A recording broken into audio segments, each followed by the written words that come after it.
Rutherford models of an atom and it's limitation. लेकिन इसको पढ़ाने से पहले मेरा एक सुझाव है कि मेरा distance of closest approach, impact parameter, Bohr model of hydrogen atom and Bohr's explanation of spectral series of hydrogen atom एवं energy level diagram for hydrogen atom पर मेरा ऑलरेडी डिटेल लेक्चर है, जिसका लिंक मैंने डिस्क्रिप्शन में डाल दिया है। मेरा रिकमेंडेशन होगा कि आप उसे देख लें ताकि इस लेक्चर के हर पार्ट को समझने में आसानी होगी। अब हम अपने टॉपिक पर बात कर रहे हैं Rutherford's model of an atom and it's limitation. और पहले हम Rutherford's model of an atom को एक्सप्लेन करेंगे, फिर उसके बाद लिमिटेशन के बारे में टॉक करेंगे। यहाँ लिखा है Rutherford model of an atom. ये क्या है Rutherford model of an atom? कि ये जो है अल्फा पार्टिकल स्कैटरिंग एक्सपेरिमेंट के बेस पर रदरफोर्ड ने एक मॉडल प्रेजेंट किया, जिस मॉडल को हम Rutherford model of an atom कहते हैं। इसके 4 पॉपुलेट्स हैं। पहला पॉपुलेट्स यह है कि एटम जो है, हर एटम का अपना एक सेंट्रल कोर होता है, और उस सेंट्रल कोर में जो है एंटायर पॉजिटिव चार्ज और entire mass of the atom concentrated रहता है। कहीं every atom consist of a central core in which entire positive charge and almost whole mass of the atom are concentrated, and this central core is called nucleus. और central core को ही nucleus कहते हैं। और atom का radius जो है, ये कितना है? एटॉमिक रेडियस 10⁻⁻10 मीटर, जबकि न्यूक्लियस का रेडियस जो है 10⁻15 मीटर है। यानी size of the nucleus is very small as compare to the size of the atom.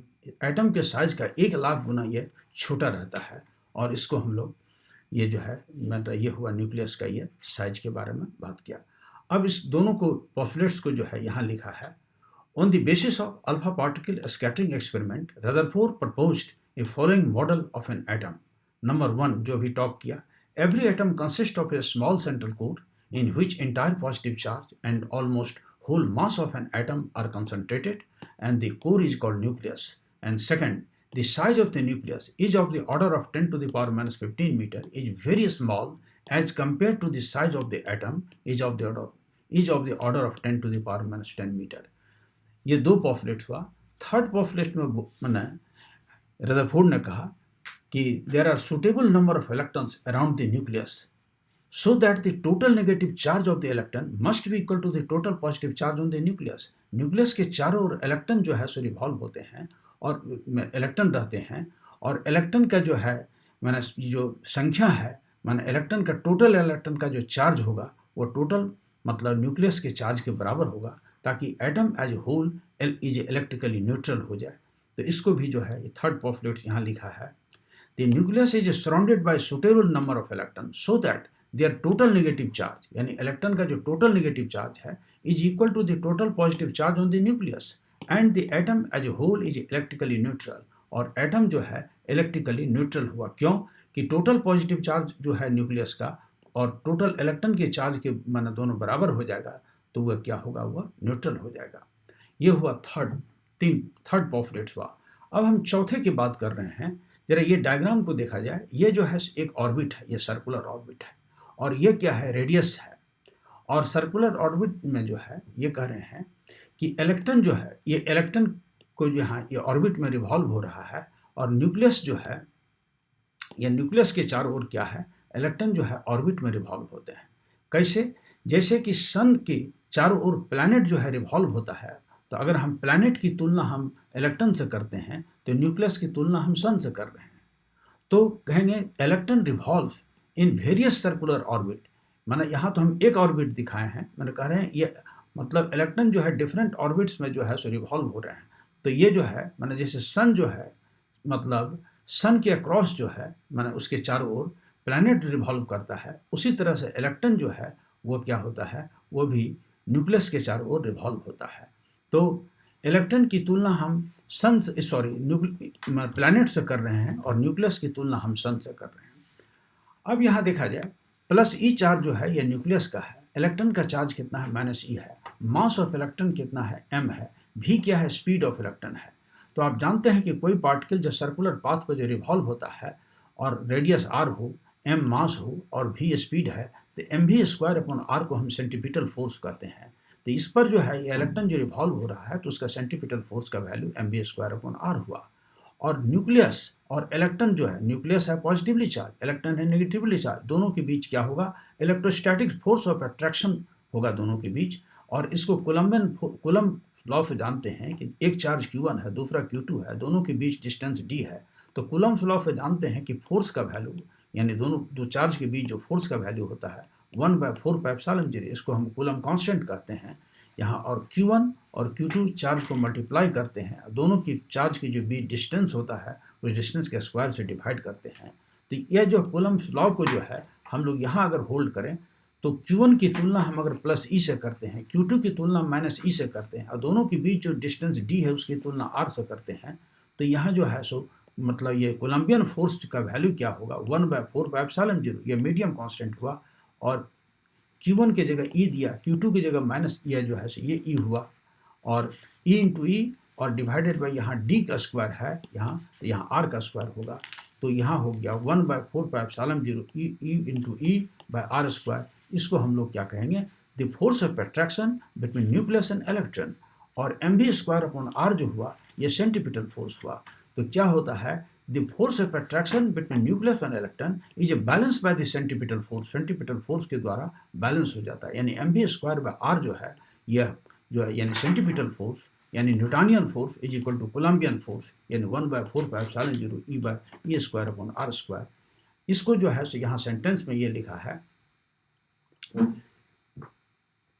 Fourth postulate को, the electron revolve around the sun in various circular orbit just as planet revolve around the sun. Electron जो है different orbits में जो है सो revolve होता है nucleus के चारों ओर, जैसे प्लैनेट जो है सन के अबाउट रिवॉल्व होता है।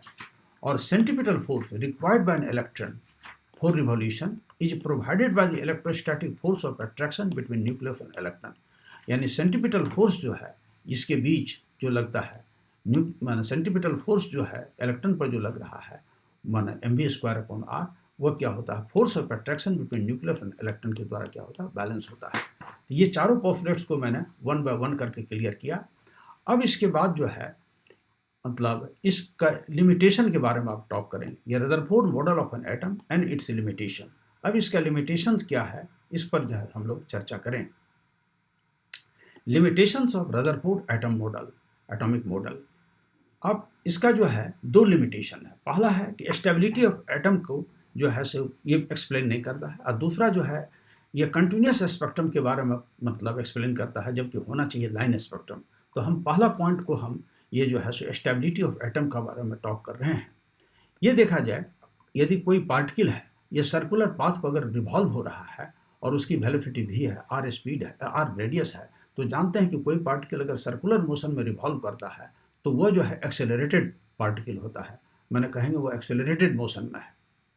और इलेक्ट्रोमैग्नेटिक थ्योरी के अनुसार कोई भी एक्सेलरेटेड चार्ज पार्टिकल जो है वह क्या करता है, इलेक्ट्रोमैग्नेटिक एनर्जी को रेडिएट करता है।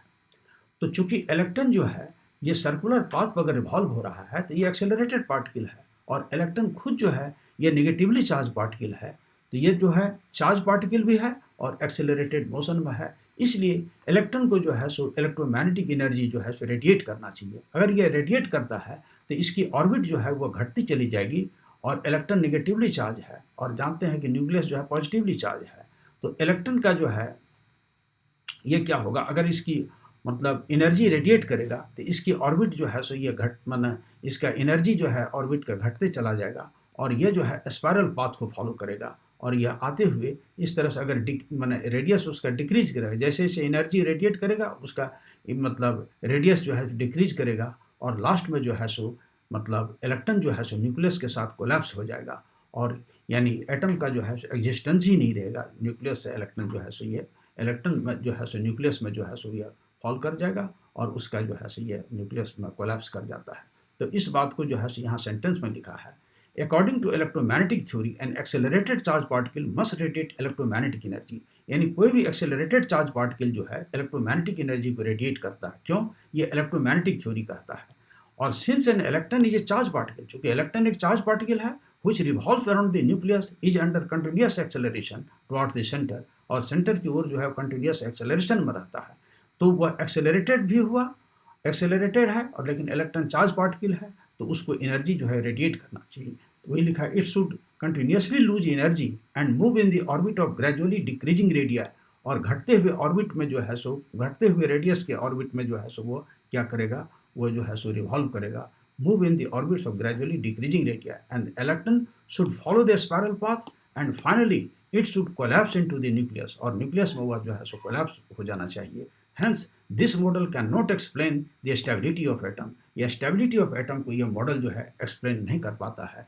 तो ये जो हुआ मतलब इसके बारे में, ये स्टेबिलिटी ऑफ एटम के बारे में बताए कि इसको एक्सप्लेन नहीं करता है, और दूसरा जो है कंटिन्यूस स्पेक्ट्रम के बारे में आप टॉक कर रहे हैं। ये फर्स्ट पॉइंट ये लिखा है। अब सेकंड पॉइंट जो है उसको लिखने बताने से पहले एक बार हम पहले एक्सप्लेन करते हैं, फिर उसके बाद उसको बोलते हैं मैंने क्या लिखा।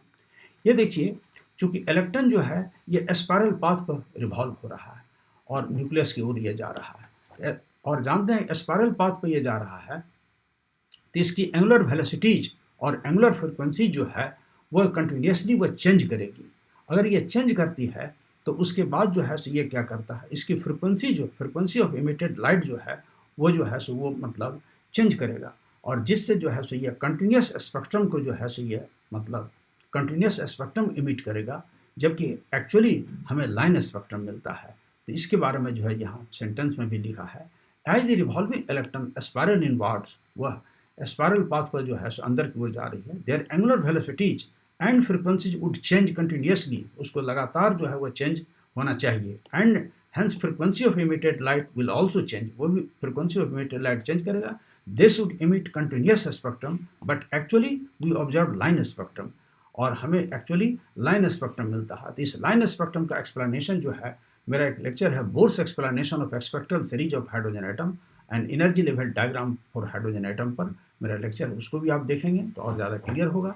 तो आपको मैंने ये जो है सो लिमिटेशंस ऑफ रदरफोर्ड मॉडल में दो बात को डिस्कस किया, एक स्टेबिलिटी ऑफ एटम को एक्सप्लेन नहीं करता है, और दूसरा जो है सो कंटिन्यूस स्पेक्ट्रम के बारे में ये एक्सप्लेन कर रहा है, जबकि होना चाहिए लाइन स्पेक्ट्रम। और इस तरह से ये जो है मतलब पहले इस मॉडल का जो है जो मेरा सब्जेक्ट था Rutherford model of an atom, इसके चारों पॉपुलेट्स को मैंने इसको डिस्कस किया, और उसके बाद जो है सो इसके लिमिटेशंस जो है मैंने दो लिमिटेशन का कॉज बताए, कि पहला जो है स्टेबिलिटी ऑफ एटम, और दूसरा जो है लाइन स्पेक्ट्रम को जो है ये एक्सप्लेन नहीं कर पाता है। और इस तरह से ये रदरफोर्ड एटम मॉडल को हम आज यहीं क्लोज कर रहे हैं।